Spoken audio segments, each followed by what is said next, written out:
Começa agora o programa 20 Minutos com Breno Altman.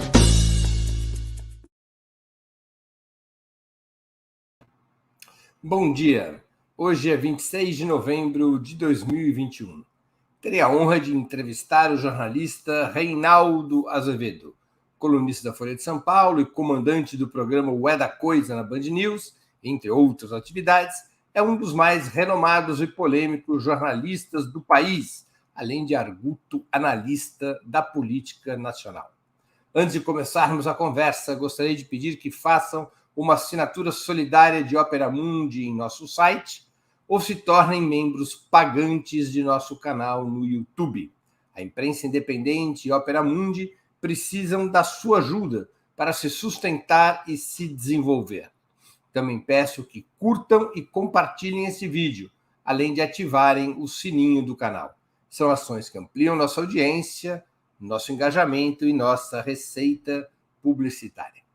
Nossos espectadores e espectadoras também poderão fazer perguntas ao convidado na área de bate-papo do YouTube.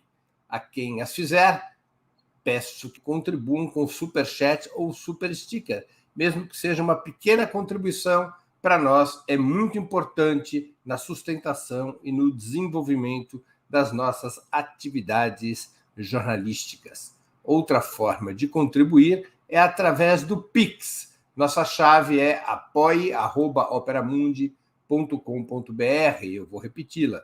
apoie@operamundi.com.br. A nossa razão social é última instância editorial limitada. A Opera Mundi tem o compromisso de jamais fechar seu conteúdo no site ou no canal do YouTube. Mas, de toda maneira, nós precisamos do máximo engajamento possível de nossos leitores e espectadores nas diversas formas de contribuição para sustentar e desenvolver o nosso site e o nosso canal. Bom dia, Reinaldo Azevedo. Muito obrigado por atender nosso convite. Para mim é uma grande honra recebê-lo aqui novamente. Bom dia, Breno. Para mim também. Estamos aqui mais uma vez. E se você contribuir com mais de R$100, pode inclusive ofender o entrevistado na pergunta. Reinaldo Azevedo, todas as pesquisas para as eleições presidenciais até o momento revelam uma forte polarização entre Bolsonaro e Lula. Esses são os dois que ocupam a primeira fila no grid de largada. Você acredita que essa situação já está consolidada ou ainda pode sofrer mudanças? Olha, eu tendo a achar... Aliás, um parêntese, né? O título que vocês deram aí é quem estará no segundo... Quem estará na disputa 2022, segundo turno 2022, um monte de amigo meu ficou sacaneando, falando, oba, você descobriu? Então, diga, eu falei, imagina, gente, é caça-clique, é só para vocês irem ver a gente lá. Olha aqui, eu tendo a achar que está consolidado, acho que tudo indica que Lula disputa o segundo turno com Bolsonaro. É nesse sentido que eu acho que está consolidado. Os números, o que vai acontecer aí nesse meio, não sei, né? Eu tenho alguma, já expressei isso, eu tenho algum problema com a palavra polarização, né? Polarização, a rigor, desde que duas pessoas disputem o segundo turno, você pode ter, né? Mas você pode ter uma polarização, por exemplo, entre não extremistas, né? Eu não acho que quando, sei lá, o Lula disputou o segundo turno com o Serra, era uma polarização, né? Não era uma polarização, né? Uhum. Você tinha, a rigor, dois candidatos de centro-esquerda disputando, por mais que se possam fazer restrições, os petistas ao centro-esquerdismo do Serra e vice-versa, né? E eu tenho dito que você tem um dos polos na eleição, que é a extrema-direita, que é o Bolsonaro. O Bolsonaro é extrema-direita, ele é um polo, mas o Lula não é extrema-esquerda. Não tem o homólogo do outro lado, né? O Lula é um candidato de esquerda, mas ele não é um extremista de esquerda, né? Então, eu não entendo exatamente essa ideia de polarização. E eu acho isso importante, Breno, porque acho que isso falseia um pouco o debate no campo do centro. Então, nós teríamos de ter necessariamente aquele tertius, aquilo que viria a ser o meio termo entre essas duas coisas pavorosas que seriam, então, a extrema-direita bolsonariana, que é pavorosa mesmo, né?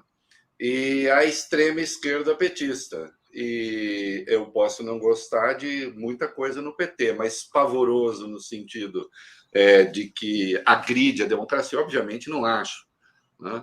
Mas aí fica esse frenesi, né, em busca desse candidato. E não sei, está aí, né? O Moro se candidata a ser essa figura que, curiosamente, viria a ser esse Tertius, mais um Tertius que também é de extrema-direita, né? Porque ele não é, ele pode ser tudo, menos um candidato centrista. Então, é engraçado que nessa busca desesperada do centro, o que até agora não tem é centro, né? Pelo menos esse centro que eles estão falando. Eu vou dizer uma coisa polêmica aqui, eu acho que a coisa que mais se parece, o nome que mais se parece com um candidato do centro, a esquerda pode nem gostar disso que eu vou dizer, mas ainda é o Lula, né? Por enquanto. Então, vamos ver. Porque o Sérgio Moro, até onde sei, ele não reviu a ideia dele da excludente de licitude. Dizer que excludente de licitude é uma proposta de centro, não, é uma proposta de extrema-direita.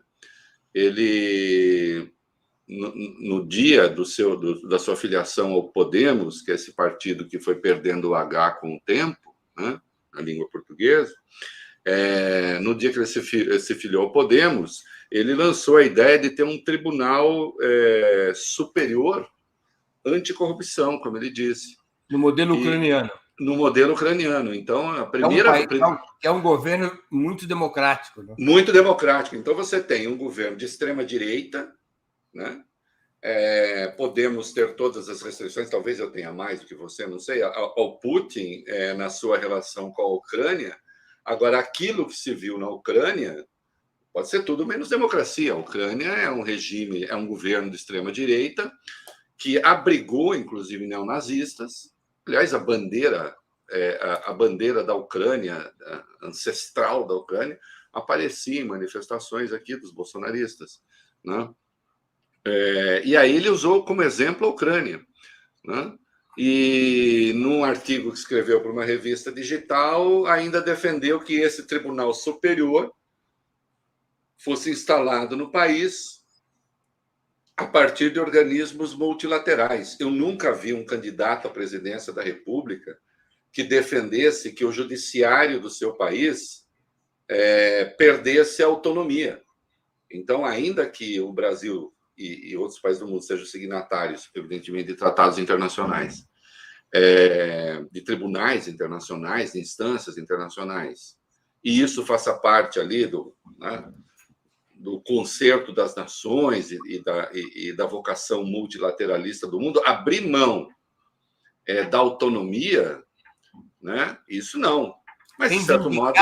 Reivindicar o fim da autonomia é uma coisa... reivindicar isso, reivindicar o fim da autonomia. Olha, nós não seremos mais autônomos a partir... Eu nunca vi isso. É quase tão incomum como alguém dizer, não, tem que torturar, somos favoráveis a torturar.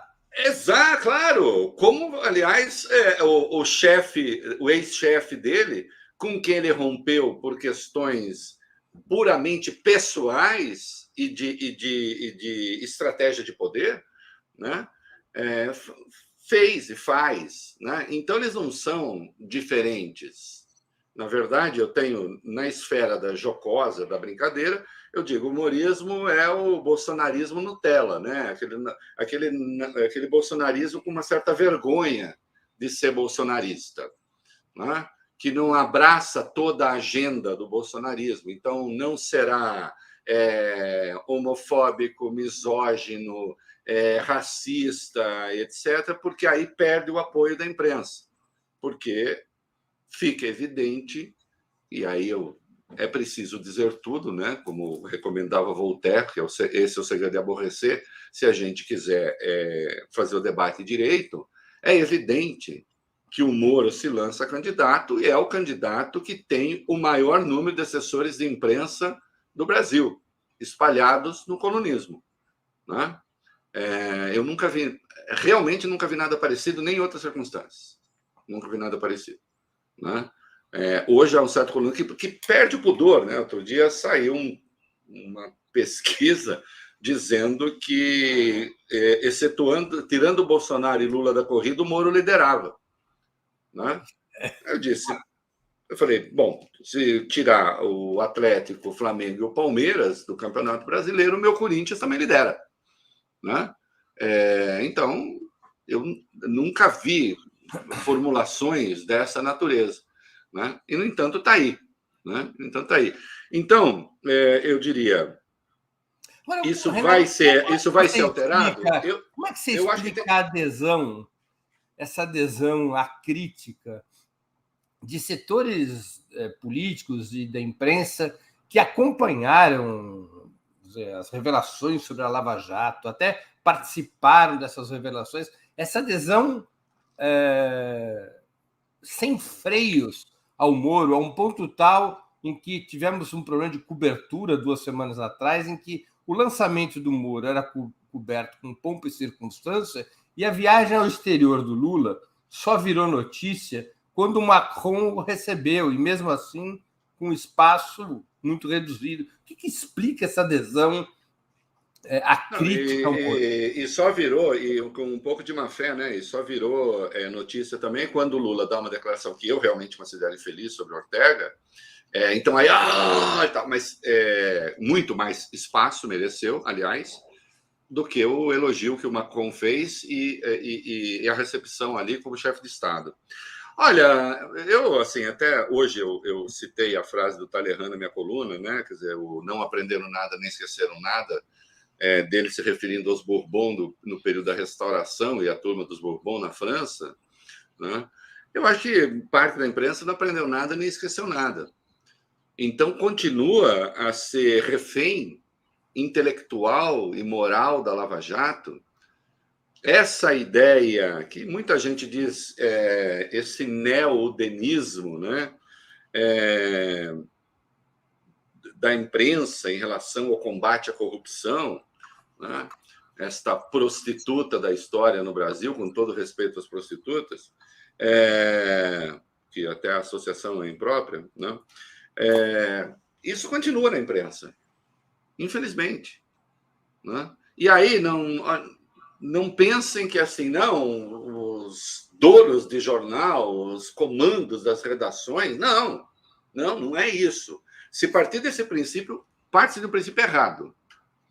São pessoas autônomas, têm tanta autonomia como eu tenho para criticar o Moro, tem essa relação de sujeição. Nós vamos ver agora, aconteceu, quer ver, já vou comprar uma briga aqui, já vai ter gente falando, olha, defendendo o corrupto. A sentença do Bretas condenando Nussmann a 30 anos de cadeia, um homem de 80 anos, e sim, canalhas ficam de cabelo branco, envelhecem, etc. Não, eu sei.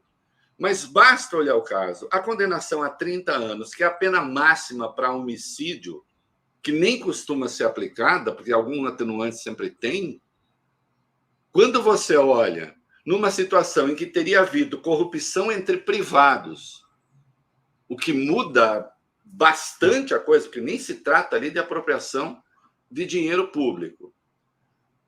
Estando o juiz Marcelo Bretas mais de um ano para tomar essa decisão, Marcelo Bretas, que é sempre o Moro do B, não é? Tentava ser. O Moro musculoso. O Moro do B é o Moro bombadão, né? O Moro bombadão. Né? Aquele juiz que realmente tem muita musculatura jurídica, né? Você pega essa sentença e eu dei uma olhada já de madrugada. Rapaz, não tem a menor sombra de questionamento. Ao contrário, os jornalistas reproduzem largamente o trecho da sentença desse. Assim, se o Moro é polêmico, porque teve uma grandeza que o Bretas nunca chegou a ter, Do ponto de vista dos métodos, né, eu diria que o Bretas é um Moro com menos habilidade, né, no trato da coisa, menos ainda do que o Moro, da coisa jurídica, a meu juízo. E está aí. Né? E, claro, de raspão ainda tenta pegar Lula, tenta pegar Eduardo Paes, porque, na verdade, quem falou que os dois sabiam é o Sérgio Cabral. Né? Sérgio Cabral, que de início disse não se sabia de nada, não sabia de nada. Depois aí acabou falando, sabiam de tudo, claro. Então, aí, essa sede punitivista, vamos botar as coisas, a lei, vamos punir os corruptos, essa coisa continua na imprensa. Não se olha o quanto isso custa a política, o quanto isso custa o Estado de Direito, o quanto isso custa a democracia. Claro. Eu posso... A economia, muitas vezes. A economia, veja o que a Lava Jato fez. Então, assim, eu posso... se você olhar mesmo aqueles que agora estão com ódio, que você está me entrevistando, esse cara, porque não interessa. Essa vertente persecutória na área da corrupção, eu tenho embates que são de natureza ideológica, quando eu discordo de coisas, quando eu acho que são escolhas politicamente erradas, intolerantes, ou não sei o quê. Isso eu não tenho, porque eu sei o preço disso, né? Não é só no Brasil, e, no entanto, está de volta aí. E se ignora, inclusive, o papel que Sérgio Moro teve na corrosão do processo democrático no Brasil. Você acha que as forças centristas têm uma obsessão maior em derrotar o Lula do que em derrotar o Bolsonaro ou qualquer projeto de extrema-direita? Eu acho que... Eu não sei se chega a ser maior. Eu diria assim, se o sujeito é centrista mesmo, não deveria ter. Agora, a pergunta é centrista? Ou, na verdade, nós temos um monte de extrema-direita envergonhada no Brasil? Não é? A minha coluna na Folha hoje trata justamente disso. Não é? Então, numa questão que certamente discordamos, mas eu critico também o Lula pela afirmação, pela associação que ele fez, ainda que depois tenha feito ali um reparo, mas de qualquer modo o paralelo estava estabelecido entre o Daniel Ortega e dois primeiros ministros, González, que foi 13 anos no poder, e a Merkel, 16, dizendo por que não Ortega? Bom, é coisa óbvia. Os adversários do Ortega estão na cadeia. Né? Há práticas, obviamente, autoritárias ali, antidemocráticas, enfim. Eu realmente não gosto disso. Mas aí eu brinco não, falo sério. Quer dizer, eu tenho autoridade para não gostar? Porque eu realmente não... Você me conhece o suficiente para saber. Eu realmente não gosto disso e realmente não gosto do que o Sérgio Moro, por exemplo, fez no Brasil. E aí eu vi, aliás, uma mesma pessoa chamar o garantismo em direito de impunidade ou de uma escala da impunidade. Então, vamos lá. Garantias do devido processo legal sendo chamadas no Brasil de impunidade por certo centrismo. Então, aí centrismo já não é. Quem é que chama garantias do devido processo legal de impunidade? Aí eu te diria, bom, pode ter duas vertentes. Ou você tem uma vertente revolucionária, disruptiva, que eventualmente pode ser de esquerda, e aí as garantias não interessam ao processo revolucionário. Eu não estou abrindo polêmica, estou falando em tese. Ou você tem uma vertente disruptiva reacionária de direita, para fazer as coisas... A de esquerda é a sua maneira de fazer avançar, a de direita tentando recuar, né? Tentando fazer a história andar para trás. Então, assim, gente que condescende com a candidatura de Sérgio Moro, que acha normal o Sérgio Moro ser candidato como parte da democracia, que silencia diante do Tribunal de Exceção. Cara, Cara, é ótimo, né? O Breno, na chamada grande imprensa, né? Eu fui a única pessoa a criticar essa porra desse tribunal dele. O que é isso? Quando é que alguém se apresenta como cavalgando um tribunal de exceção? Seja lá sob que pretexto for. Reinaldo, você acha que o preconceito, o ódio, a raiva, o termo que a gente quiser usar, contra o Lula permanece muito forte nas elites do país para explicar essa adesão ao Sérgio Moro? Permanece. E você sabe que eu já tretei muito mais com o PT do que hoje, até porque o PT... Você comente aquilo que os comunistas franceses chamavam de un compagne de route, um companheiro de viagem. É isso. Aí, chegando lá, eu sei que eu vou apanhar, né? Mas, deixa eu dizer, eu já tretamos muito mais do que hoje, né? E eu dizia, até porque o PT estava no poder. Eu tenho essa mania de tretar com quem está no poder, né? Talvez seja mais coisa de moleque de rua, né? Mas eu não ligo, né? Agora, esse preconceito contra o Lula, esse rancor contra o Lula, em razão da sua origem, bom, isso nunca, né? Nunca, ao contrário, eu tenho até simpatia. Eu nem torno pública, mas o Lula... Teus críticos atualmente dizem que a simpatia é quase amor. Não, o Lula se parece com meu pai, fisicamente, né? Tem uma semelhança assim. E também tinha uma coisa comum: meu pai também não tinha um dedo, né? Perdeu também trabalhando. Então, olha Freud aí, né? Agora tem, claro que tem. Aliás, olha, o livro que depois eu vou indicar aqui, né? Esses senhores, o Forças Armadas e Política no Brasil, Zé Maria Carvalho, vem cá. Qual foi o presidente, desde a redemocratização, que mais deu dinheiro para as Forças Armadas? Eu diria que deu dinheiro até demais. O programa nuclear da Marinha existe por quê?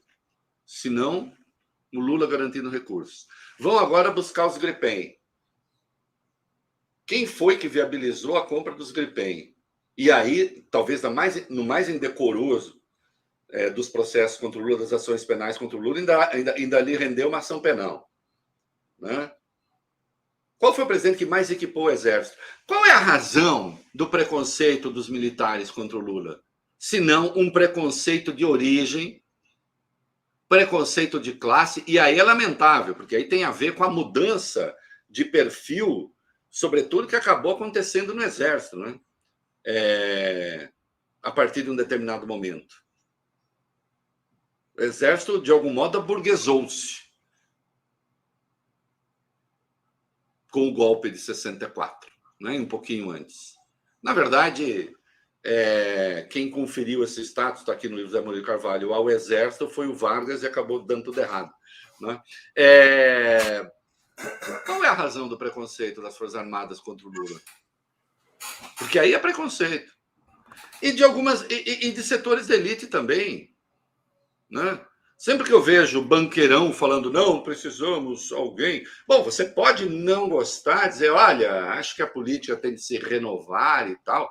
Agora, tratar o Lula como se o Lula fosse um suspeito do ponto de vista de seguir as regras do jogo, para eles, aí não. Aí não. Você acha que o Sérgio Moro pode tomar o lugar do Bolsonaro no segundo turno? Tem potencial? Rapaz, eu tenho medo assim dessas coisas de previsão, porque depois eu vou responder, mas isso aqui me lembra uma vez que alguém me perguntou, eu até foi numa entrevista de televisão, você acha que o Bolsonaro um dia, esse cara nunca vai nem disputar o segundo turno? Disse, isso aqui, descartei. E aí, né, aparece um sujeito com uma faca na mão, dá uma facada no cara, e aí pronto, e acontece. Então, o incidente na história tem uma importância muito grande. Mas eu sou marxista bastante, como Deus já nota, e tenho uma certa herança marxista. Para saber... Calma. Pessoal, playback. Eu sou... Essa frase é: eu sou marxista o bastante. Isso, aí corta só isso. Acabou de falar isso. Isso é um furo. Um furo. Mas eu sou marxista o bastante para saber que mesmo o incidente se dá dentro de um contexto. Não é isso? Quer dizer, a facada não foi dada no vácuo, né? A facada foi dada no Bolsonaro e o Bolsonaro não estava no vácuo, né? Ele vinha fazendo uma campanha. A direita e as elites estavam com dificuldades para encontrar seu candidato. Então, acabou sendo ele. Então, você tem aí a questão tá com algum do problema acidente. de som, Reinaldo? Alô? Alguma... Alô? Repete. Alô? Tá picotando? Tá com ruído estranho. Alô? Tá ruim. Continua? Te pedir aqui para a produção. Tenta desconectar e conectar de novo. Não a tela, não Tá, só um minuto, peraí. Eu vou dar um grito pro meu marido vir aqui, tá? Conectar o microfone só. Lilian!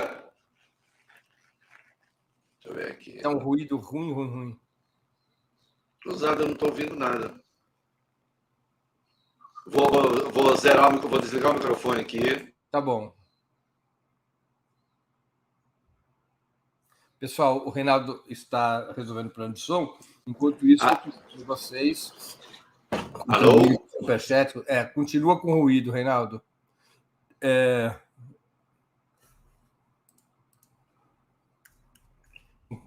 Enquanto o Reinaldo resolve o problema do som, daqui a pouquinho já vai estar resolvido, eu queria pedir para vocês contribuírem com superchat, com super sticker, fazerem uma assinatura solidária no nosso site, tornarem-se membros pagantes do canal do Opera Mundi no YouTube ou contribuir via Pix. Nossa chave é apoie@operamundi.com.br. Também vou aproveitar para anunciar o programa de segunda-feira.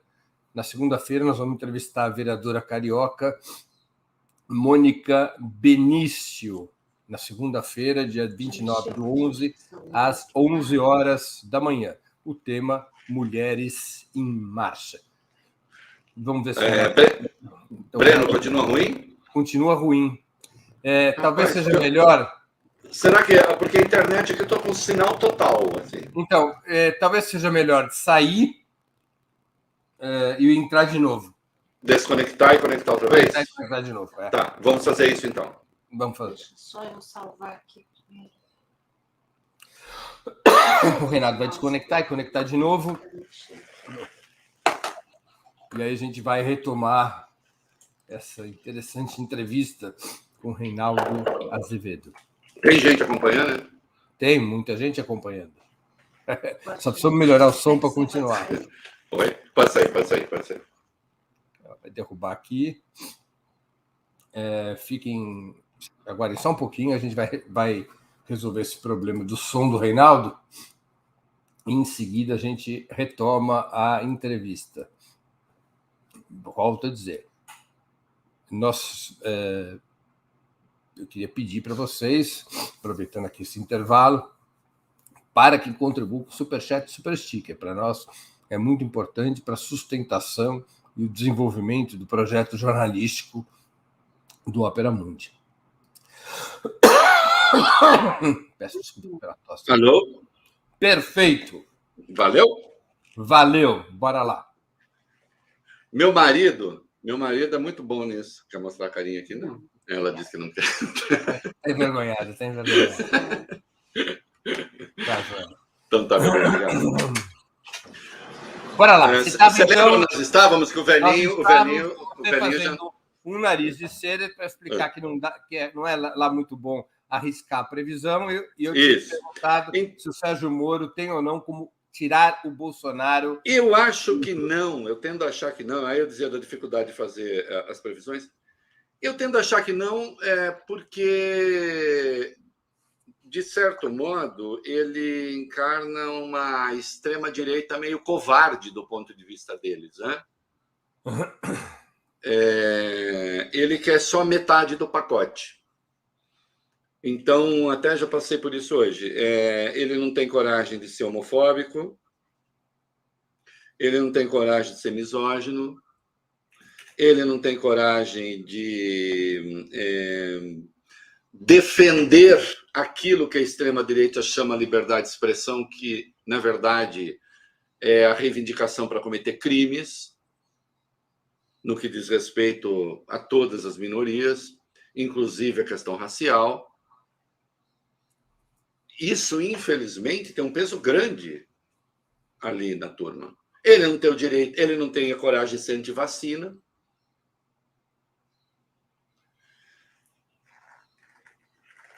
Ele é extrema-direita no que respeita às questões políticas, aos direitos individuais, aos direitos políticos, ao exercício do direito. Aí sim, a essa sanha moralizadora para defender tribunal paralelo. Agora, aquilo que dá o cimento a esse grupo, isso até agora ele não demonstrou. Então, eu não vejo tanta facilidade assim para ele roubar fatia considerável daqueles que continuaram com Bolsonaro. Porque, veja só, quem continuou com Bolsonaro, meu filho, já passou por todos os testes, né? Já foi mergulhado no rio da morte, como Aquiles, não é isso? Ou Aquiles do mal, não é isso? Não sobrou nem o calcanhar vulnerável. Então, está imunizado. Quem resta com Bolsonaro hoje, e são 20 e tantos %, esses são capazes de tudo. Reinaldo, aliás, como é que você explica essa impressionante resiliência do voto no Bolsonaro? Porque o Bolsonaro não é apenas um homem de extrema-direita, ele é uma figura tosca. Não é? Se você comparar com um cara de extrema-direita como esse José Antônio Cast, do Chile, que é um pinochetista, mas Sim. é um homem ilustrado, mais ou menos que nem era o Salazar, né? Ao Salazar, Isso. fascista brutal, chamavam ele de o professor. Bolsonaro é grotesco, além de ser de extrema-direita, que é o essencial. Como é que você explica a resiliência? Ele tem 1/4 dos votos do país a essa altura do campeonato. Eu vou falar uma coisa aqui que precisa. Eu quero que. Não pode ser tirada do contexto. Né? Bolsonaro se parece muito com uma parcela considerável da população no seguinte sentido: ele simula muito um homem comum. A política brasileira tem essa dificuldade. Veja, o Lula tem essas características. Presta atenção no que eu estou dizendo. O Lula se identifica com o povo. O Lula não parece alguém que está isolado da população ou que tem problemas diferentes dos problemas da população. Claro. O Lula vem da pobreza. O Bolsonaro também vem da pobreza. O Bolsonaro também tem uma origem pobre. O Bolsonaro era um soldado do exército, mau soldado, como disse o Geisel. Mas parte dessa rusticidade que ele tem, que é a nossa, que é da nossa história, essa é genuína, essa é verdadeira. Certos juízos que ele faz, certas ligeirezas que ele diz, isso tudo é muito compreensível. Né? Alguns, então, veja, Bolsonaro, a gente não pode se esquecer que Bolsonaro tem também uma base popular, não é a base popular, segundo aquilo que a esquerda entende, a base popular organizada para intervir no processo político em benefício de um projeto. Não, não é isso que eu estou dizendo. Tem pobre que vota no Bolsonaro fanaticamente. Né? E a extrema-direita mais reacionária aderiu, né? Porque o viu falando as coisas que ela gosta de dizer, né? Que ela pensa. E eles perceberam isso aliás, perceberam muito antes do que seus críticos. De certo modo, todos erramos em 2017 e 2018, imaginando que ele seria uma bolha que logo murcharia, mas não. E mesmo agora, olha só, nesse processo da resistência dele à vacina, eu vou dizer aqui uma coisa terrível, mas se ele tivesse cedido ao bom senso, à razoabilidade, desde o começo, Breno, é provável que agora ele fosse engolido pelo Moro, sim. Mas uma parte considerável da população realmente não quer a vacina. Esse movimento é mundial, está aqui também. Uma parte da população quer ouvir aquelas coisas que só ele pode dizer na política brasileira, mas ninguém. O que representa isso que ele defende e que cala fundo nessas pessoas? Um individualismo extremado? Eu não sei se é um individualismo extremado, porque eu não acho que isso seja um valor ali para parcela considerável. Quando eu falo individualismo extremado, eu estou dizendo o sentimento comum em determinadas camadas sociais de que eu faço o que eu quero. Se eu não quiser, não tomo vacina. Eu acho que isso sim, mas sem qualquer viés ideológico, assim. Não, acho que numa parcela importante é o famoso ninguém manda em mim, né? Ninguém manda em mim. Então, tem isso. Tem a frase clichê do Menck, mas que é importante, né? As soluções simples e erradas para problemas difíceis. Ele encarna isso. As pessoas querem respostas rápidas para as coisas, né? Se você olhar, e de novo eu peço que vejam com o devido peso, né, o que eu estou dizendo, é claro que as soluções que o Lula propõe, goste-se ou não delas, elas são complexas sempre, porque envolve toda, digamos, a maquinaria do pensamento social, que nunca é simples. Nunca é simples. Então, como é que você vai resolver o problema da criminalidade? Não, Lula nunca falou, vai lá, bate, enfia a mão na cara, mas sempre tem uma equação que é de natureza social, que é de natureza econômica também. Mas o Lula consegue traduzir as coisas. Ele consegue tornar o pensamento dele compreensível. Existe uma dificuldade histórica das elites brasileiras em se fazer compreender por um povo que não tem um grau de instrução média muito elevada, né? Então, o Lula tem essa facilidade de tradução. O Bolsonaro tem essa facilidade de tradução das coisas que são do outro mundo, das boçalidades, das simplificações absurdas. Então, note, eu insisto nessa coisa. Se ele tivesse, desde o começo, falado, bom, sim, é distanciamento social, é isso aí, vacina é isso aí, não vou investir em remédio, não, vou fazer tudo aquilo que o manual da decência, da ciência, do bom senso indicam. Provavelmente ele seria engolido agora pelos outros. Provavelmente ele seria engolido desde sempre pelo Dória, que foi mais rápido do que ele, né? A despeito das dificuldades que o Dória possa ter em razão da sua personalidade. Mas ele seria diluído nesse meio. Entendi. Né? Agora não, ele escolheu. Nenhum de nós, olha, vou dizer uma coisa, com a cabeça que a gente tem,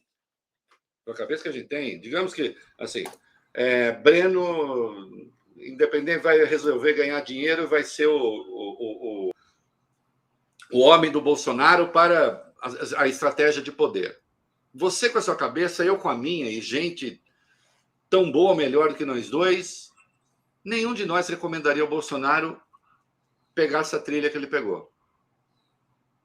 E, no entanto, claro, ele pegou... Fere o senso comum. Fere o senso comum, fere a lógica. Imagina alguém dizer assim, não, eu vou falar que as pessoas não precisam tomar vacina se elas não quiserem. Cara, morreram mais de 600 mil pessoas no Brasil. Mas como assim? E o pensamento, de resto, é contraditório, em muitos aspectos surpreendente. Ontem, ele fez Veja só, ontem ele fez duas coisas, dois movimentos. De um lado, ele se diz, sou contra o passaporte da vacina. Veja, a Europa entrando na quarta onda da doença, né? E se a gente não tiver passaporte da vacina, pode chegar um monte de europeu de todo canto, né? Com novas cepas do vírus, etc. Então, ele é contra a exigência do comprovante de vacinação para a entrada de estrangeiros no Brasil. E, ao mesmo tempo, ele falou, não, eu sou contra o carnaval. Se eu pudesse, eu impediria. Em nome do combate à doença. O mesmo cara que passou boa parte do tempo sabotando o distanciamento social. Mas o quê? A gente sabe que uma parte dos muito conservadores e dos muito reacionários vê o carnaval com olhos negativos. Claro, não por causa da doença. Não por causa da doença. Aí é por causa da moral. Por causa da moral, da religião, claro. Da religião. Entende? Da exposição do corpo nu. Então, ele tem esse radar desse sentimento, né? E mais, há o peso aí, nós podemos porque até aqui a gente fica um pouco numa esfera psicossocial. Agora, há uma questão histórica, econômica, né? Que é o peso que os evangélicos passaram a ter no Brasil. Né? Embora metade dos evangélicos, um pouco menos, declare voto no Lula, o fato é que nós temos uma multidão de evangélicos que é também fanaticamente bolsonarista e que comunga desses valores ultra-reacionários dele. Né? E ele tem radar para perceber isso. Eu te diria, poucos políticos no Brasil têm esse ouvido para aquilo que o povo quer. No caso, o povo que ele escolheu, com a elite que ele escolheu. Ele tem, o Lula tem.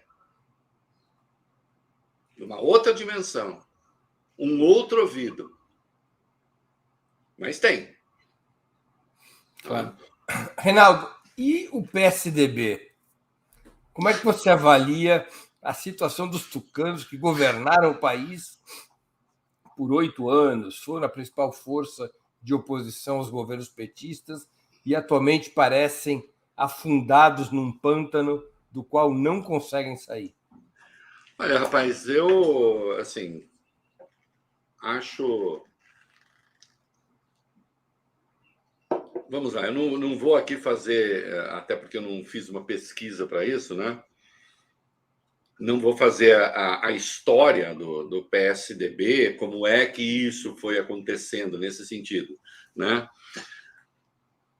Agora, você disse muito bem, um partido que elegeu e reelegeu o presidente da República, que tem na sua história o Plano Real, que tem na sua história a transição do Fernando Henrique para o Lula, que tem na sua história a chamada abertura da economia, as privatizações, goste ou não, mas eu estou listando eventos que fizeram o PSDB ser o PSDB e ter a importância que teve.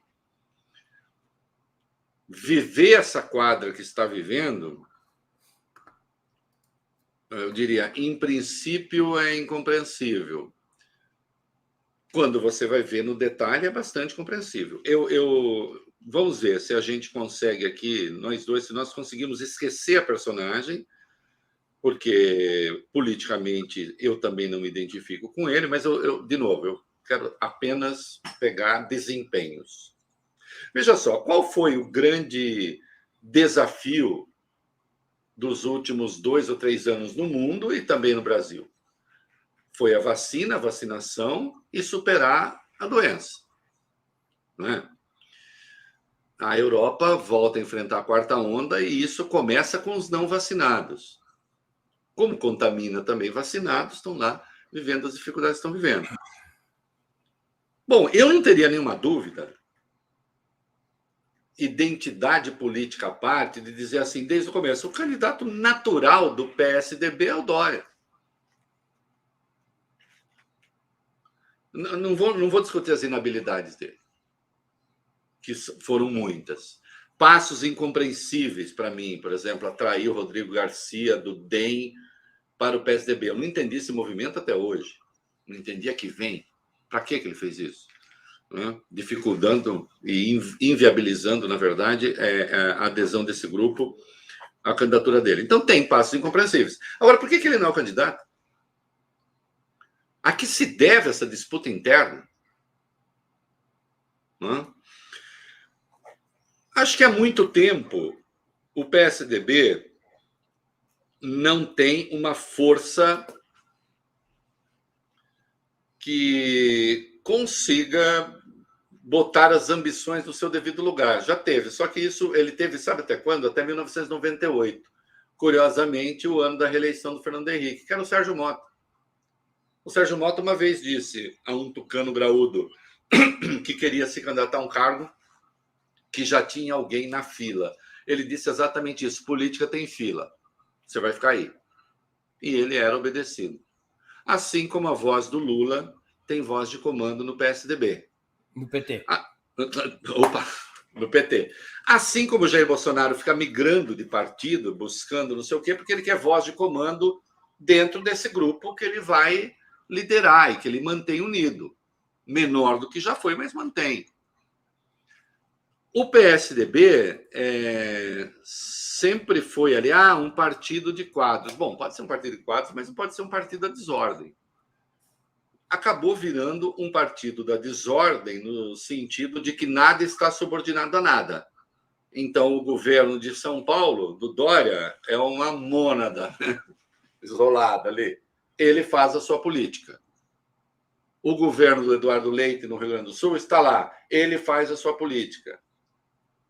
Não há mais uma identidade partidária, não há mais propriamente um programa, né?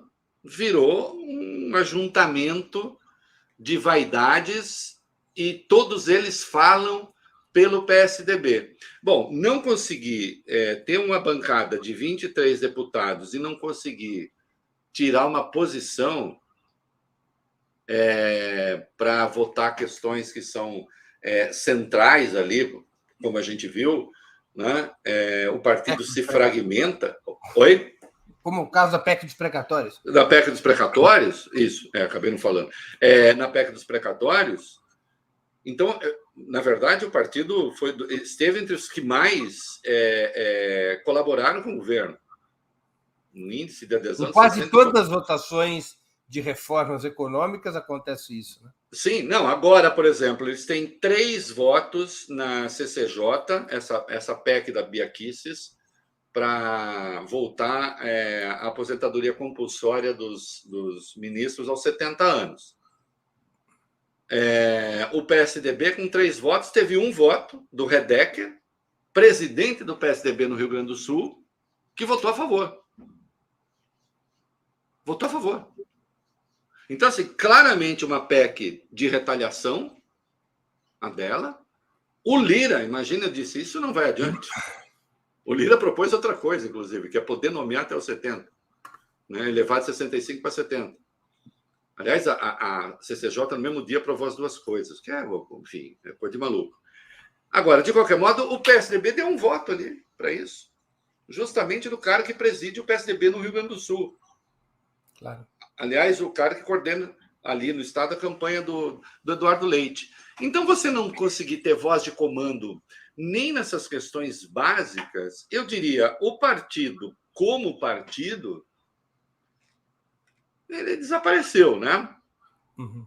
Aliás, partido como partido, existe hoje o PT, por exemplo, que nessa questão votou unido, não teve nenhum voto a favor, pelo menos, alguns se ausentaram, né?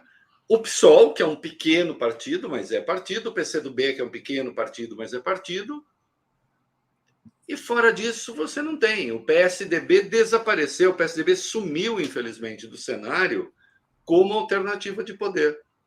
O que é ruim, um pouco desorienta, é ruim, aliás, até para o PT, né? Enquanto o PSDB era digamos assim, a direita possível no Brasil, você tem um embate muito mais civilizado, né, do que você tem hoje. E muito mais esclarecedor. Tem esse filme 8 Presidentes, um Juramento, da Carla Camurati, esse documentário, que depois vou recomendar de novo, mas ali é um momento notável. O Fernando Henrique e o Lula participam de um debate, acho que na Band, segundo turno. Eles saem dali e vão dar uma entrevista, juntos, um ao lado do outro. Né? Acho que é a eleição de 94, né? O primeiro mandato do Fernando Henrique. Eles vão dar uma entrevista um ao lado do outro. Cordial, tranquilo, sem grandes sortilégios. Reinaldo, e qual a avaliação que você faz do cenário atual da candidatura de Ciro Gomes? A candidatura do Moro estrangula de vez Ciro Gomes? Eu acho que estrangula de vez aquilo que o Ciro Gomes tentou ser e não é. Né? Veja só, o Ciro tem um discurso, em muitos aspectos. Vamos tirar os ataques ao Lula, dizer assim, ataque ao Lula é coisa da direita. Vamos esquecer isso, que ali tem um monte de nuances, inclusive de ressentimento. Mas, no geral, a fala do Ciro não é uma fala de direita ou da direita econômica. Não é. Tá?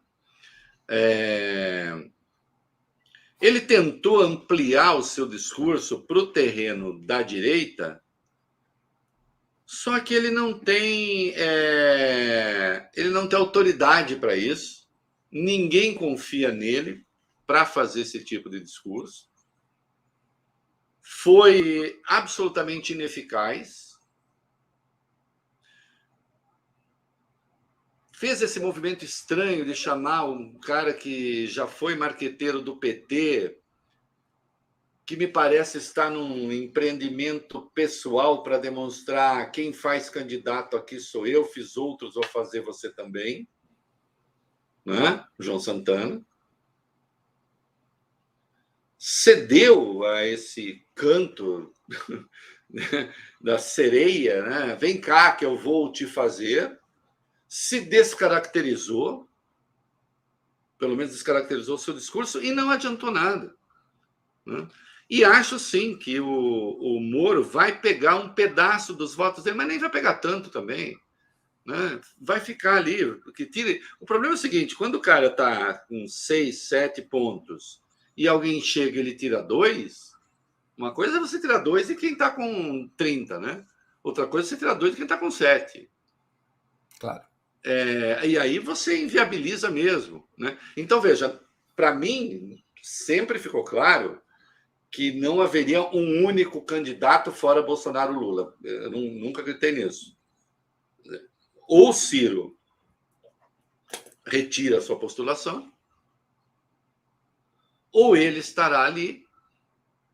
Né? Nem acho que retira voto do Lula. E, num eventual segundo turno, seus eleitores, isso já está demonstrado, migram em massa para Lula. Né? Acho que a postulação dele se mostra impossível. Não vejo como ele possa avançar. Voltando o terreno natural dele era a esquerda, e ele, claro. Para isso, o Lula não poderia disputar. Né? Só que o Lula vai disputar. Voltando um pouquinho ao tema do PSDB, você não acha que a aposta do PSDB em 2016, no golpe, no impeachment, na derrubada da Dilma, foi seu beijo da morte? Será que o PSDB não se colocou demasiadamente à direita para manter credibilidade no voto progressista e não suficientemente à direita para ter o voto dos extremistas? Será que ele, com o impeachment, o golpe de 2016, ele não se colocou numa situação que o inviabilizou como força protagonista no país? Eu acho que, assim, a gente diverge quanto a ter sido o golpe e o impeachment, né? E, embora aqui no seu programa eu tenha dito que foi um erro, né? Agora, acho que é uma leitura possível. Agora, o PSDB jamais o PSDB jamais será um partido de extrema-direita, pelo menos enquanto algumas lideranças estiverem por aí. Né? Veja, o próprio Dória fez um discurso bastante à direita para se eleger governador, teve voto Bolsodória aqui, especialmente na área de segurança pública. Né? Mas, quando chegou, por exemplo, na questão da vacina, ou quando se debatem essas questões relativas a minorias, etc., né, e políticas de reparação, o aporte político dele é outro, não é o do bolsonarismo. Claro. Né? Então, assim, eu não vejo. O PSDB não tem esse DNA de extrema-direita e nunca vai ter. Né? Eu não sei, mas essa dificuldade sempre teve. Né? Veja, mesmo durante os governos petistas, eu acho que boa parte do antagonismo entre PSDB e PT é porque dos dois lados se vivia uma certa ilusão de que o PSDB mobilizaria, seria o ator da centro-direita para a direita e o PT o grande ator da centro-esquerda para a esquerda. E assim foi por 20 anos. E assim foi por 20 anos. E havia uma certa ilusão de que era essa a divergência. Sim, por isso que foi a minha pergunta, porque chamemos de impeachment ou golpe, não importa. A derrubada da Dilma em 2016 pode ter desfeito essa equação. Não, isso sim. Não, porque o PSDB, para derrubar a Dilma, teve que recorrer à extrema-direita nas ruas. Quem tinha capacidade de mobilização não era o PSDB, era aquela extrema-direita que vinha nascendo. Não, nesse sentido... O PSDB, ao abraçar a extrema-direita para derrubar a Dilma, rompeu a equação que lhe beneficiava. Nesse sentido, você tem razão. Acabou de... Bom, isso sim, e com isso eu concordo plenamente, que o impeachment, quando aliás, eu admiti aqui que foi um erro porque a gente perdeu justamente esse equilíbrio. Esse equilíbrio ele era civilizador do processo político. Ele segurava os extremos, não é? E mantinha os atores ali nesse terreno da esquerda que faz política, a direita que faz política, ali. E fora desse comportamento seria um comportamento marginal. Né? As ações disruptivas todas, só que eu volto um pouquinho atrás aí. As ações disruptivas todas, e não é só para jogar no colo da esquerda, não, porque de fato eu acredito nisso, escrevi muito sobre isso em 2013.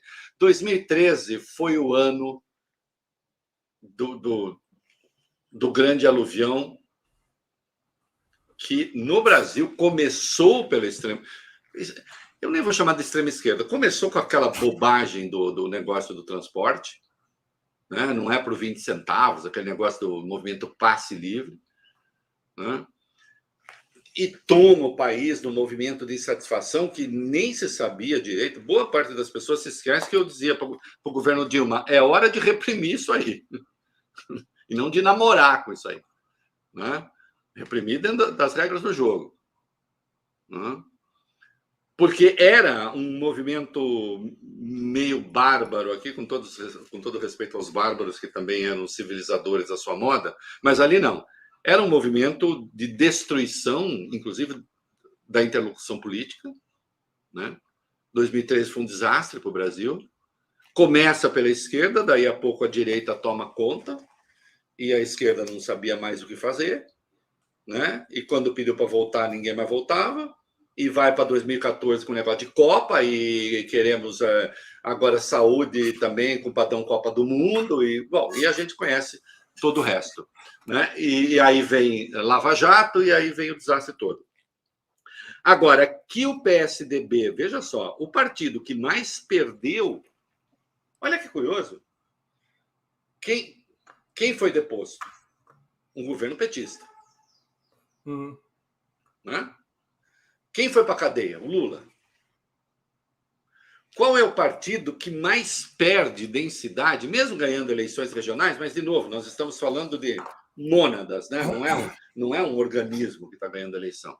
Quando o PT ganha eleição, o organismo ganha eleição. O PSDB não é mais. Qual foi o partido que mais perdeu densidade dos grandes partidos? Se você olhar, é o PSDB, porque a alternativa ao poder petista sempre foi o PSDB. Foi ele que perdeu.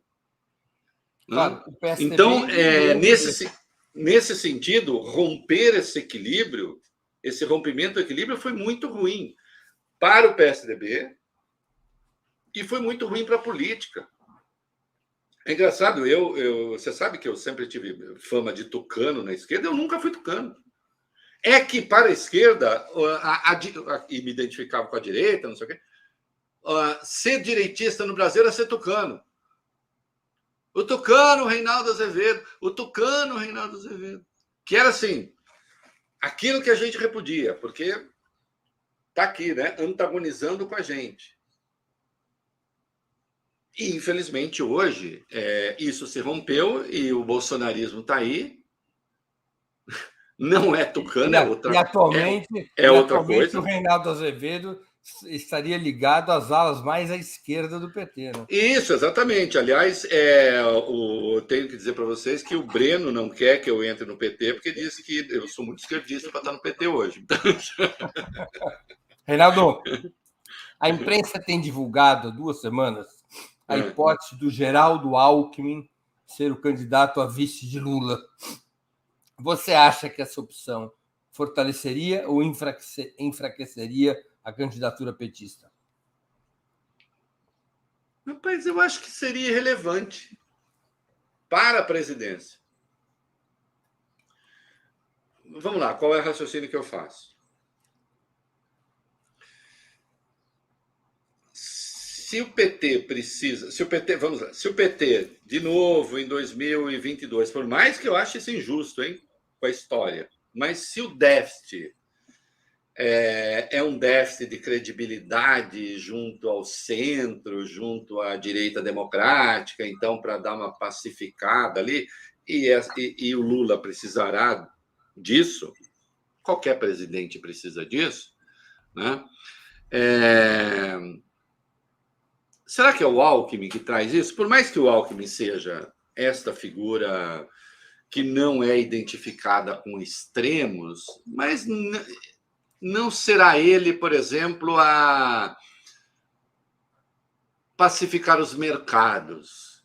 De algum modo, isso o PT pode resolver fazer isso. Eu, por exemplo, escolheria, no lugar do Lula, escolheria um empresário, né? Para vice. Eu sei que não é a escolha. Aproveitar enquanto ainda tem empresários no Brasil, né? E aproveitar enquanto ainda há empresários. Antigamente a gente lembrava, desculpa te interromper, eu comentava isso com um amigo outro dia, que na nossa geração, nos anos 70, 80, a gente era capaz de listar vários industriais que a gente chamava de capitães da indústria, né? Bartella, Hermílio de Moraes. A gente tinha uma lista. Agora, e que o Partido Comunista ficava de olho porque era o capital nacional. Agora não tem um que a gente lembre, né? Não, é verdade. Eu, de qualquer modo, escolheria alguém nesse terreno, alguém que levasse essa pacificação dos mercados e não sei o quê. Eu não acho que o Alckmin seja essa figura, né? Enfraquecer a candidatura do Lula não enfraquece, mas eu não creio que vá agregar votos ao Lula além dos votos que o Lula tem. E não é a figura adequada para criar o que eu chamo dessa pacificação. Então, eu escolheria alguém que pudesse fazer esse processo de pacificação. Não seria o Alckmin. Acho que o Alckmin, por outro lado, ele pode ter um papel importante num eventual segundo turno, se ele... Vamos lá, estou fazendo aqui especulações. Se ele disputar o governo de São Paulo pelo PSD do Kassab, que eu vejo como uma possível força, eu vejo como o centrão do Lula, digamos assim.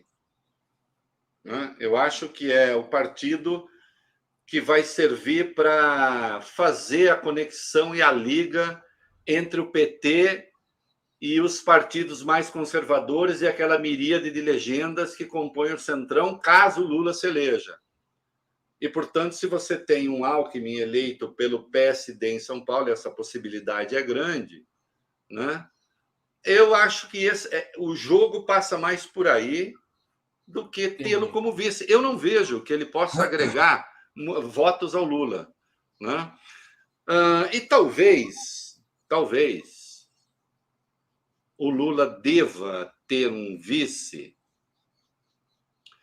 que tenha assim, algumas características mais para a área técnica do que sendo propriamente um político. Conhecendo o mercado da política como a gente conhece, né, o Alckmin é uma figura que eu acho que não se presta a conspirações dessa natureza, né? Mas eu hoje, se fosse disputar a eleição, eu não ia querer um político muito articulado como meu vice, entendeu? Porque, enfim, nós sabemos como são, né, essas forças ali que ficam fazendo embargos auriculares e vendendo coisinhas ao pé do ouvido, né?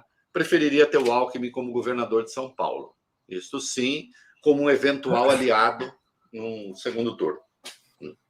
Reinaldo, o Lula ele esteve perto de vencer as eleições em 89, apresentando-se como um candidato claramente de esquerda, com um programa de mudanças radicais no Estado e na economia. Foi eleito em 2002, quando o cenário nacional não tinha a mesma dramaticidade de 89, com um discurso moderado e um vice empresarial. Qual Lula teria maior poder de fogo em 2022? O de 89 ou o de 2002? Certamente a esquerda discorda de mim, e deve ser um dos motivos porque eu não sou de esquerda, né? Para além da ironia, eu continuo achando que é o Lula moderado, né? Nós tivemos uma pequena experiência do que significa... Vai ser preciso tomar cuidado. O que vai ter de casca de banana ainda pela frente? E, veja só, essa história do Daniel Ortega, não, na margem direita do açude de não sei onde, ninguém está tocando nesse assunto. Mas nós sabemos o peso, na era das redes sociais, quando certas questões colam, quando elas pegam, né? E elas vão sofrendo ruídos e entrando nos nichos mais insuspeitados, né? Com a leitura de que esses nichos são capazes de fazer. Então, nós vimos o Lula ter uma recepção extraordinária agora na Europa. Mas o negócio do Ortega... a direita bombou isso, os conservadores bombaram. Bom, o fato é, as aspas estão lá, mais do que aspas, teu vídeo. Teu vídeo. Né? Teu vídeo. Já não foi bem isso, não, foi aquilo, ele até disse, por isso que eu acho um erro, sim, ele acha um erro, mas fez a associação.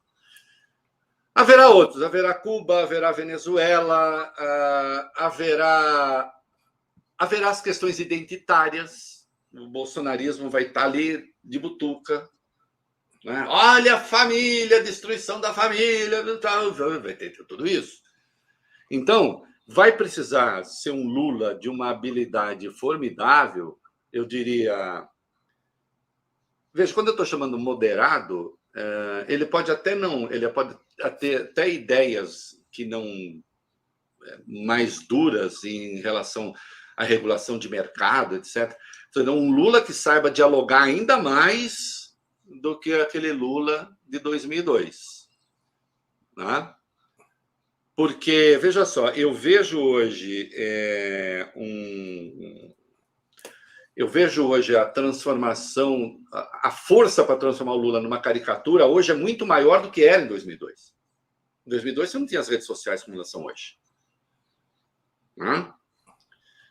Quando o Lula falou outro dia sobre controle de mídia, isto é, regulação de mídia, na verdade, né? E eu não descarto regulação por princípio, eu só acho que é preciso dizer qual você quer, mas aquela mídia que existia em 2002 não existe mais hoje.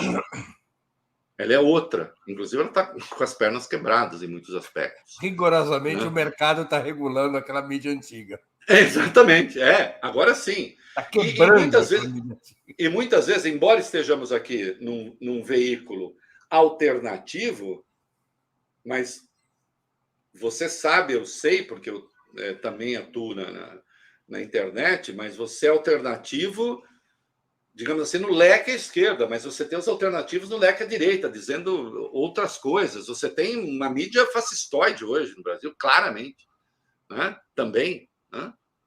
E às vezes até com características de grande imprensa, ou que já foi grande imprensa e aderiu ao discurso fascistoide. Então você tem de tudo, né? Então, quando o Lula tratou desse assunto, ele disse: opa, peraí, o problema hoje é outro.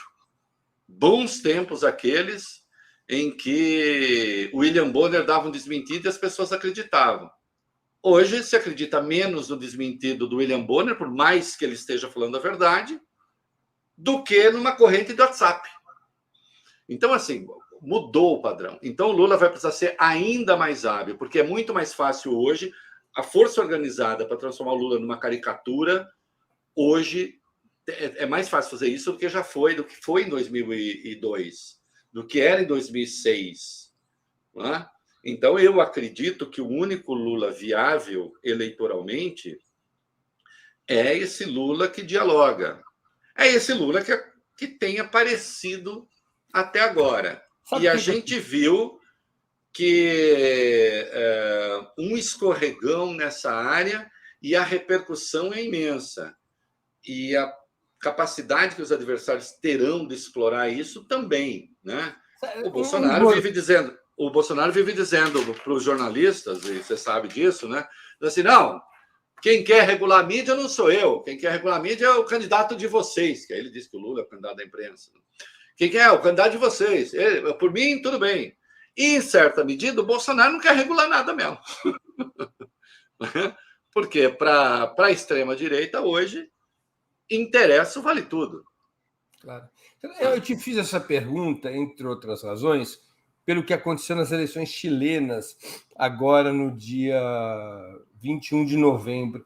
A coalizão de esquerda decidiu, por prévia interna, indicar um candidato moderado, Gabriel Boric, acreditando que com isso ia aumentar a sua votação. Tirou do páreo, naquelas prévias que eles fizeram em outubro, o candidato, em agosto ainda, tiraram do páreo o candidato comunista Daniel Radwe, que liderava todas as pesquisas.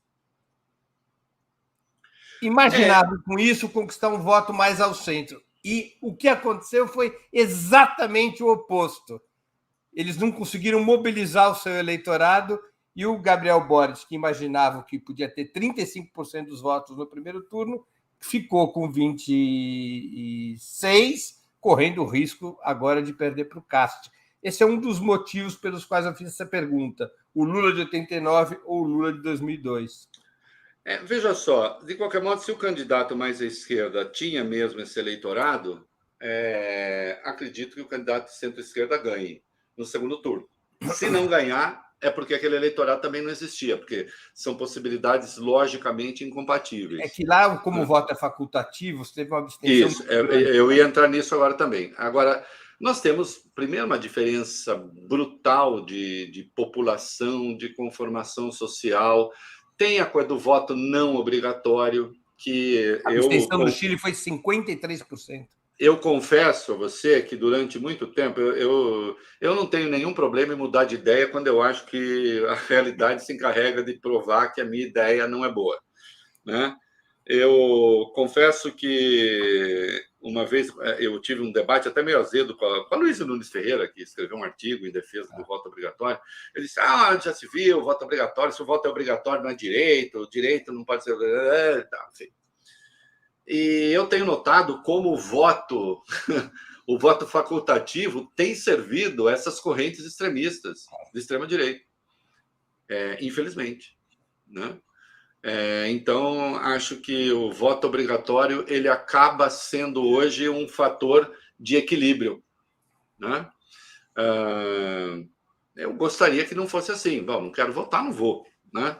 mas acho que acaba sendo um fator de equilíbrio. Então, ali, o voto facultativo, com uma adesão baixíssima, porque eu acho muito baixo, né, para um país que passa por um país em processo constituinte, né, que arrancou uma constituinte. Né?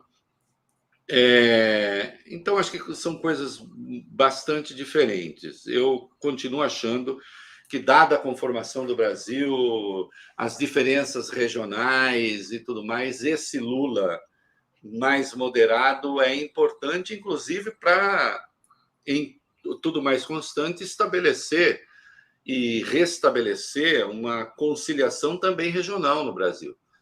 A diferença de votos do Lula do Nordeste para o Centro-Oeste, por exemplo, e mesmo em relação ao Sudeste, vai ser brutal. É brutal. E não convém que isso aconteça. Não convém que isso aconteça. Isso dificulta o estabelecimento de políticas públicas adequadas. Né? O Bolsa Família vai ter que mudar de configuração, eu acho. Né? Agora, Auxílio Brasil, Bolsa Família sempre será. Ele terá de mudar de configuração. E é importante que a gente volte a ter um pouco uma ideia de nação, que se perdeu também. Qual é a tua opinião sobre a adoção do semipresidencialismo? Eu sou favorável, desde que não valha, a qualquer momento que ele seja votado, se acontecer, não valha para o presidente seguinte. Eu não acho que se possa tirar do presidente seguinte, qualquer que seja ele, as prerrogativas que tem o cargo de presidente enquanto isso está sendo discutido. Né? Porque aí sim eu considero que é mudar mudar a regra com o jogo em curso. Razão porque lá atrás eu fui contra a emenda da reeleição, né? Que foi aprovada no governo Fernando Henrique. Absolutamente contra. Aliás, eu continuo contra a reeleição. Quer dizer, a emenda não podia beneficiar quem já ocupava o cargo. Não, de jeito nenhum. E não pode prejudicar quem venha a ser eleito. E não pode punir aquele que está eventualmente prestes a ganhar, e ainda que não tivesse uma candidatura clara. Hoje, por exemplo... Essa ideia de parlamentarismo, ou semipresidencialismo, ela foi derrotada em 2 grandes plebiscitos. Aliás, os 2... Não, teve o desarmamento também. 2 dos 3 únicos plebiscitos da história do país. Para ser aprovada essa ideia do semipresidencialismo, você acha que deveria ser convocado um novo plebiscito? Olha, no formato que se pensa o semipresidencialismo, de fato, não. Eu dou muita importância à forma do direito. Eu acho que direito é forma. A quem acha que direito não é forma é o Sérgio Moro, né? Questões formais. Do ponto de vista formal, você, na verdade, terá ainda o regime presidencialista com a eleição direta, que foi aquilo que a população... e foi nisso que a população votou, mas um presidente com menos poderes. Um presidente com poderes em algumas questões de Estado fundamentais, mas não com a gestão do dia a dia da administração. O que eu acho desejável, dada a natureza das crises que a gente atravessou aí. Eu acho que não, mas, enfim, quero crer que, de qualquer modo, isso seria judicializado se houvesse essa emenda, e aí o Supremo tomaria uma decisão. Eu entendo que, para o parlamentarismo de verdade, que é o que eu defendo de verdade hoje, né, com um voto distrital misto, eu entendo que aí sim, já que a gente teve aí, das armas foi um referendo, nesse caso realmente foi um plebiscito, né? Claro. Eu entendo que teria de ter um plebiscito, uma vez que isso foi estabelecido, inclusive, constitucionalmente. Sim, até porque a previsão constitucional é que o plebiscito petrificava a decisão. Exatamente. Então, aí seria preciso, para você ter uma emenda como essa, seria preciso ter um plebiscito. E até digo, olha, eu não sei se passa, porque existe uma tradição presidencialista no Brasil, né? Eu, infelizmente, defendi o presidencialismo da outra vez, né? Eu acho que foi um erro, mas defendi. E a gente lembra que um monte de gente entrou a favor do parlamentarismo e se achava que e deu presidencialismo no curso. Então, o Brasil tem uma tradição presidencialista. Agora, eu vejo assim, Breno, eu acho que o presidencialismo ele está em declínio no mundo inteiro. A notícia que a gente tinha de um grande presidencialismo estável era nos Estados Unidos. E a gente viu o que aconteceu. Né? Será que não é a democracia liberal que está em declínio no mundo inteiro, para a tua tristeza? Num cenário parecido àquele processo que antecedeu a Primeira Guerra Mundial? Não, eu acho que assim, as circunstâncias são muito diferentes e, de qualquer modo, quando eu vejo essa análise à esquerda, eu vejo sempre uma certa perspectiva otimista do ponto de vista da esquerda em relação a essa crise. Só que, amigo, se a gente for pegar na ponta do lápis, essas crises não estão levando o mundo para a esquerda, estão levando o mundo para a direita. Com algumas exceções, essas crises mais fortalecem a direita e a extrema-direita do que as chamadas forças populares. Então, assim, você até pode dizer, olha, esse modelo tradicional da democracia burguesa, da democracia liberal, aquilo com que você sonhava, Reinaldo, não existe mais. Eu até diria para você, ok, companheiro, então vamos encher a cara, porque não estamos bem. Né? Eu tudo bem, eu me fudi, mas você também. Desculpa o vocabulário, eu me dei mal, mas você também, porque o que avança no mundo com certa frequência é a extrema-direita e a formação de grupos de extrema-direita. Deixa eu botar um tempero nessa questão, que a gente já vai se aproximando do fim desses falsos 20 minutos. São 20 minutos, como eu já te expliquei da outra vez, quânticos. Isso.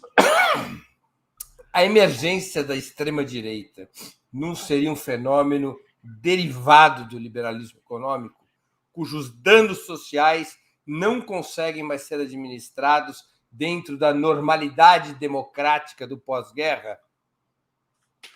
Olha, enfim, acho uma leitura lógica, mas não creio que verdadeira, né? Até outro dia, a leitura dominante de uma parte da esquerda, por exemplo, em relação à social-democracia, vinha na contramão disso. Quer dizer, a social-democracia é aquilo que justamente afasta o risco de ascensão de governos genuinamente de esquerda e, portanto, as concessões que o capitalismo faz à classe operária acabam distanciando o processo revolucionário. Eu acho que a gente está num processo de mudança tão acelerada do próprio sistema de produção, né, isso que se convencionou chamar de uberização, a nuclearização da produção, que eu não vejo nem essa contradição organizada, eu diria assim. Eu não vejo. Eu vejo núcleos de contradição e fragmentação e a necessidade de ter uma força civilizatória com viés à direita, com viés à esquerda, mas que, de qualquer modo, aposte na política, que consiga reunificar isso. Eu vejo, sim, um risco de barbarização do mundo, da cultura, da convivência. Isso eu acho bastante... Esse processo eu acho bastante assustador. Eu até diria assim, Breno, gostaria que essa sua leitura tivesse correta, porque fosse isso, né? Porque, de qualquer modo, ela tem uma lógica interna que deságua em alguma coisa que pudesse ser positiva, né? Mas acho que não, né? Não vejo assim, né? Acho que a gente até falou disso na primeira conversa, se a minha memória não falha, né? Eu acho que o que a gente tem aí, as redes sociais trouxeram a destruição daqueles valores que fundamentam os artigos do Federalista, né, que desarticulam a Assembleia do Madison. Isto é, nós teremos uma Assembleia para conter as paixões, que represente um pouco a média do pensamento, né? Então, se a gente deixar para a população escolher diretamente as coisas, a tendência é partir para a radicalização. Então, nós vamos criar a Assembleia, e a Assembleia vai ser esse filtro. Eu acredito muito na importância dessa mediação para evitar a barbárie, né? Muito bem. E acho que as redes sociais romperam essa ideia de Assembleia.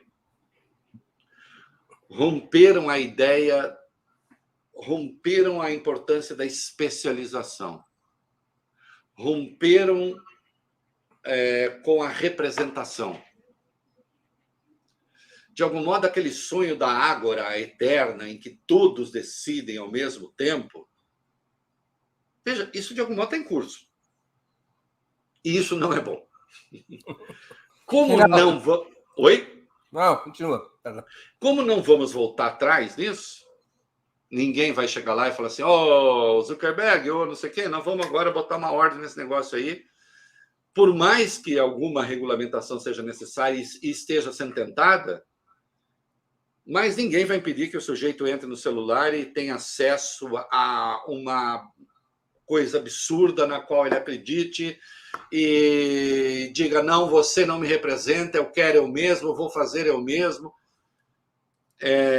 A ideia da ágora eterna, a ideia do mundo como uma grande praça em que todos decidem, sem a representação, não é definitivamente uma boa ideia.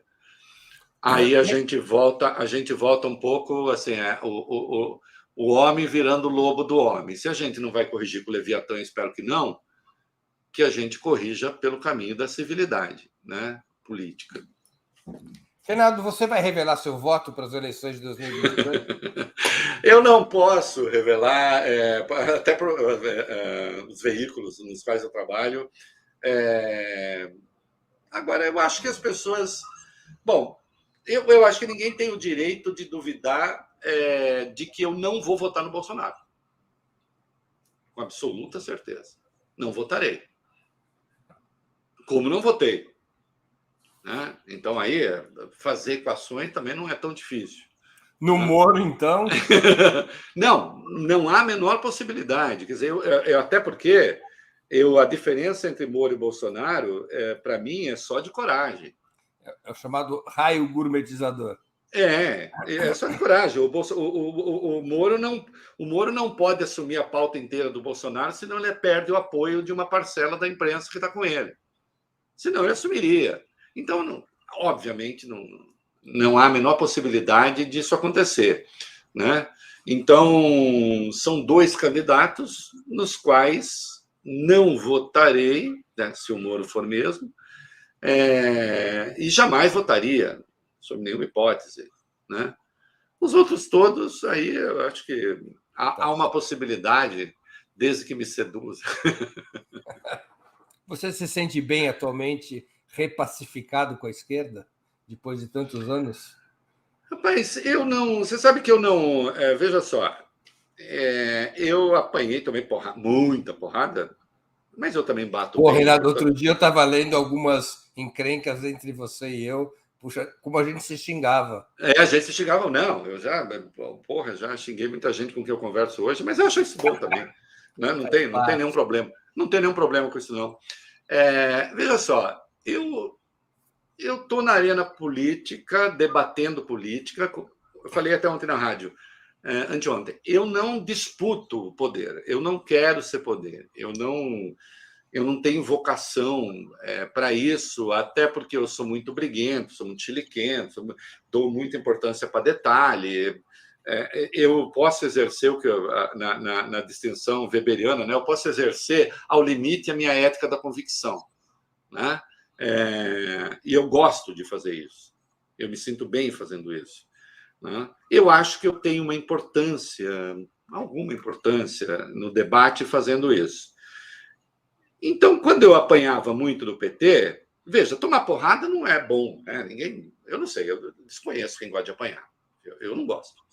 Né? Eu, no geral, prefiro que as pessoas gostem de mim. Agora, se o preço de não gostarem, aí eu falar o que eu falo, eu vou falar o que eu tenho de falar, e se não gostarem, é uma pena. Hoje, tem mais gente que me ataca à direita? Tem. Do que à esquerda? Tem. Ainda tem muitos ataques à esquerda. Você foi o culpado. Eu gosto dessa parte, porque eu fui o culpado de tudo. Eu nem sabia que eu tinha tanta importância assim. Não fui, mas, enfim, querem ficar com isso também. Eu vou continuar a falar o que eu falo, eu vou continuar, enfim. É esse o meu juízo de momento, é esse o meu pensamento. Alguns valores que fundamentam as minhas escolhas. Eu acho que muitos dos valores que fundamentam as minhas escolhas ainda hoje não mudaram. Agora, eu mudei em muitas coisas, mudei. Pô, mas quem não mudou também? Eu não posso mudar? Eu não posso mudar, por exemplo, cotas raciais. Aí, quando eu percebo que a cota funciona, eu não posso chegar e dizer, desculpa, errei, eu acho que cota funciona.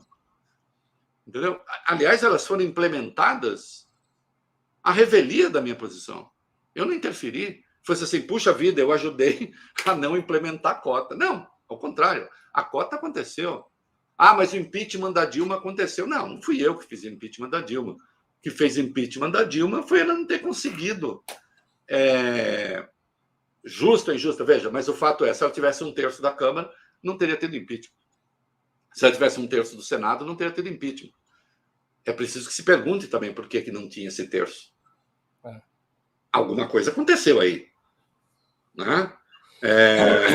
Para que 2/3 da Câmara, para perder 2/3 da Câmara, para perder 2/3 do Senado, você teve erros de operação importantes. Né? Então, acho importante também o PT pensar, bom, onde foi que nós erramos aqui? Né? Eu já disse, hoje acho que foi um erro. Né? Hoje eu teria outra posição em relação àquela questão.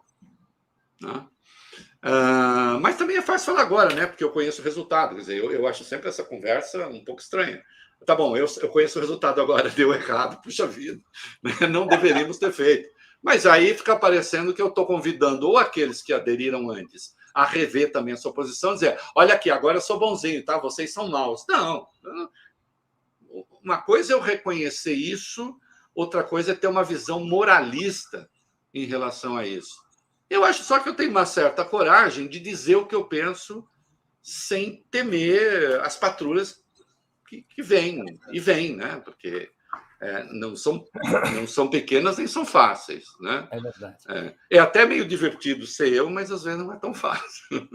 Reinaldo, nós estamos chegando ao fim do programa. Eu queria te fazer duas perguntas. A gente conseguiu manter público aí? Muito. Estamos aqui com mais de 2.000 pessoas assistindo. Eu queria te fazer duas perguntas que eu sempre faço aos nossos convidados no final. A primeira, qual livro você gostaria de sugerir? A segunda, qual filme ou série?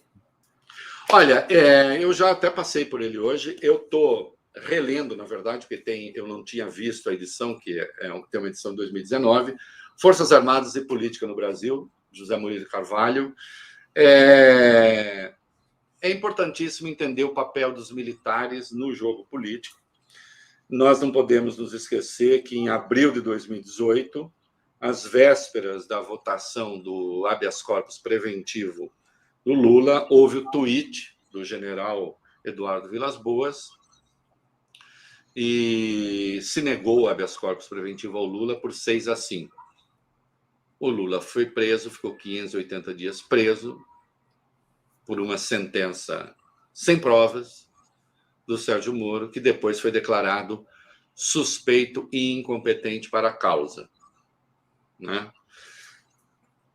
Então, a gente verifica, e o Bolsonaro foi eleito, e nós nunca tivemos tantos militares no poder como temos agora, nem no regime militar. Né? Eles participaram tão ativamente da gestão como participam no governo Bolsonaro. Então, entender... São generosos. Né? Isso. Não, e quando você vê a reforma da Previdência que foi feita,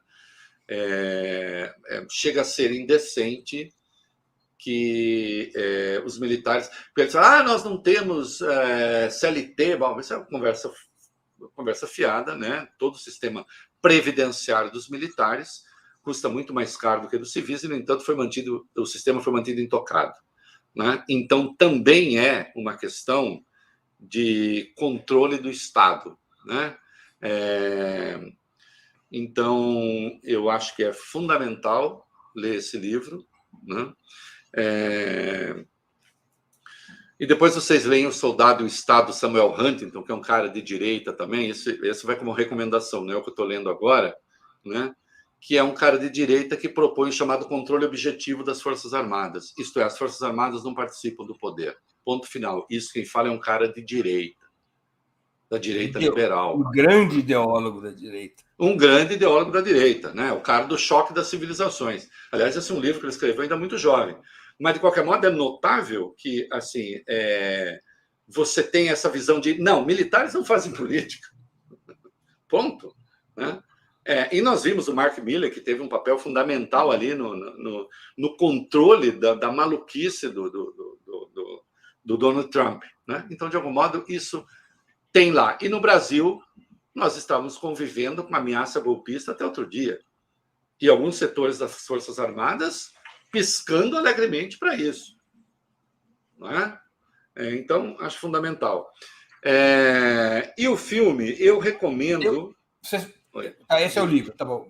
Ela vai passar para o filme ou série, tá bom? Isso. O filme eu recomendo que vejam um documentário 8 Presidentes, um Juramento, da Carla Camurati, que faz ali uma reconstrução documental com fatos de época, desde o governo Sarney, né? A eleição do Sarney, um pouco antes, né? Tem a campanha das diretas ali, mas depois que resulta no governo Sarney, a sequência de presidentes, até chegar ao governo Bolsonaro. Eu até apontei a ela, senti falta da Vaza Jato ali, mas, na verdade, a pegada é um pouco outra, talvez nem coubesse mesmo. É muito interessante porque, primeiro, é um documentário, não sei se você viu, é um documentário que não tem entrevista com pensadores de agora, isto é, não tem aquele olhar retroativo, entende? Porque olhar retroativo sempre conserta tudo, né? Sou eu dizendo, impeachment da Dilma foi um erro, tá bom? Não, ela faz um encadeamento de fatos, de eventos contemporâneos à época e como uma coisa foi levando a outra com o discurso, a textura, o som daquela época. E se acaba contando uma história que eu acho do Brasil que a gente vê muito mais sofrida, cara, do que às vezes a gente se dá conta, né? De como eventos dramáticos foram se sucedendo no Brasil, as esperanças das diretas, a derrota das diretas por 22 votos, o trauma que aquilo foi, a disputa no colégio eleitoral, o PT não participar do colégio eleitoral. Isso tudo foram marcando disputas, né? Foram marcando clivagens da política brasileira. Claro. O PT não ter disputado o colégio eleitoral, por exemplo, eu diria, está ali a pré-história do PT-PSDB. Não é? Talvez seja isso. A pré-história do PT-PSDB, que vai até um determinado momento em que isso, de novo, se rompe aí com o Bolsonaro. É um baita filme, acho que tem de ser visto. Está em que plataforma, Reinaldo? Rapaz, ele está nos cinemas ainda e depois eu acho que vai entrar, acho que ainda não está na Globoplay. Tá bem. Tá? Acho que vai entrar na Globoplay. E tem uma coisa ali, Breno, eu tinha me esquecido, não sei se você se lembra disso. Eu confesso que eu não me lembrava. Tem o Figueiredo de roupão, roupão de banho. Olha só. O último general da ditadura, de roupão de banho, ligando para Tancredo Neves, parabenizando pela eleição no colégio eleitoral. E o Tancredo respondendo do outro lado. Né? Figueiredo, né, com aquele seu jeito, deixa que eu chuto, como o Flávio Rangel dizia, né? O zagueiro de fazenda, deixa que eu cobro, né? Ali, parabéns, está com roupão. E depois, sim, e olha, ele estava disposto a participar da passagem do bastão para o Tancredo, mas não para o Sarney. E aí o drama do Tancredo e tal, e ele não comparece, né, para passar simbolicamente a faixa para o Sarney. É encantador, né? E na esfera da bobajada, vejam o Suits. Eu adoro, né? Que no Brasil se traduz como Homens de Terno, acho que é Homens de Terno. Na Netflix está como Suits mesmo. Tá como Suits. Netflix está como Suits. Eu adoro, porque eu gosto do direito, eu gosto dos embates do direito. É basicamente isso que está ali, numa perspectiva ali, de algum modo, algo selvagem. Já acabou. É onde trabalhava a moça que casou com o príncipe. A né? Meghan Markle, né? Markle, acho que é isso. Meghan, exatamente. Ela faz uma estagiária. Uma estagiária que depois faz curso de direito e tal. E aliás, ela é boa atriz. Ela é boa atriz. Não é uma grande atriz, mas é boa atriz. Boa atriz. E ali tem a personagem do Harvey, né, que eu gosto, que faz uma linha assim um pouco o burguês existencialista que não liga para nada e não sei o quê, e ao mesmo tempo é implacável a tomar as decisões. Mas o que eu gosto mesmo são os embates de natureza jurídica, ainda que, né, segundo a legislação americana, que é um tantinho diferente da nossa. Né? Mas eu gosto muito. Mas isso é só para se divertir, tá? É isso aí. Ainda bem, né? Porque um pouco a gente tem que se divertir, né? Não, um pouquinho sim. Reinaldo, eu queria te agradecer muitíssimo pelo teu tempo e por Obrigado. essa conversa divertida e certamente muito proveitosa. Obrigado. Eu que agradeço mais uma vez a conversa. Sim, eu acho que você foi muito xingado por ter me chamado mais uma vez. Eu também já vi muita coisa. Aí, finalmente você confessa. Teve um babaca que falou: finalmente você confessou de que lado você está. Eu falei: não, mas é a segunda entrevista que eu estou dando a Breno, não é a primeira. Então, só agora você descobriu. Esse pessoal um pouco lentinho. Um pouquinho. Mas eu que agradeço, obrigado pela gentileza. E certamente nós dois tiramos o melhor proveito de exercer as nossas divergências de uma maneira mais gentil do que já fizemos no passado. É isso aí. Grande abraço, Reinaldo. Obrigado, cara. Abraço. Encerramos assim mais uma edição do programa 20 Minutos. Voltaremos a nos ver segunda-feira, 29 de novembro, às 11 horas. Nossa convidada será a arquiteta, urbanista e vereadora carioca Mônica Benício, do PSOL. O tema: Mulheres em Marcha. Agradeço pela audiência de hoje, desejo a todos um bom fim de semana e até segunda. Um grande abraço.